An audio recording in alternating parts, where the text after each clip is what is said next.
ஏற்கனவே நம்ம ஒரு வீடியோ போட்டிருந்தோம். உங்க லவ்ல ஏதாவது பிரச்சனையா, வீட்டுல போன் பேச முடியாம இருக்கீங்களா, ஒரு குட்டி மொபைல் நம்ம இந்த மொபைல் ஆட் போட்டிருந்தோம். ஓகேவா? இது இன்னைக்கு ஒரு 3 ஸ்டாக் வந்திருக்கு.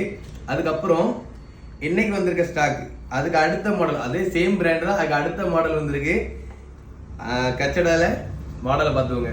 அதை விட கொஞ்சம் பெருசா இருக்கும். என்ன இதுல கேமரா பிளாஷ் வந்துடும். அதே மாதிரி 2 சிம் போட்டுக்கலாம், மெமரி போட்டுக்கலாம். மொபைலோட சைஸே இவ்வளவுதான். சைஸை பார்த்துக்கோங்க, இவ்வளவுதான் சைஸ். சரியா?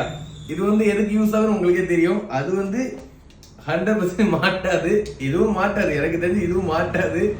இதான் மொபைல் சைஸை பார்த்தீங்களா? அதை விட இது நல்லா இருக்கும். பார்க்கறதே செம கியூட்டா இருக்கும். இது பாருங்க, இது மொபைல். எந்த இடத்துலயுமே சும்மா இப்படி காலையில் பேசினா கூட கண்டே பிடிக்க முடியாது. இதுவும் மொபைல் தான். இதுவும் நம்ம ஷாப்ல அவைலபிளா இருக்கு, இதுவும் அவைலபிளா இருக்கு. வீடியோ பார்க்குறவங்களுக்கு, அதாவது உங்க லவ்வுக்குள்ள சரி, அதெல்லாம் நம்ம பேச முடியாது, வீட்டுக்கு தெரியாம பேசுறது கண்டிப்பா யூஸ்ஃபுல்லா இருக்கும். வீடியோ பார்க்கறவங்களுக்கு தேவைப்படுது, உடனே கான்டாக்ட் பண்ணுங்க.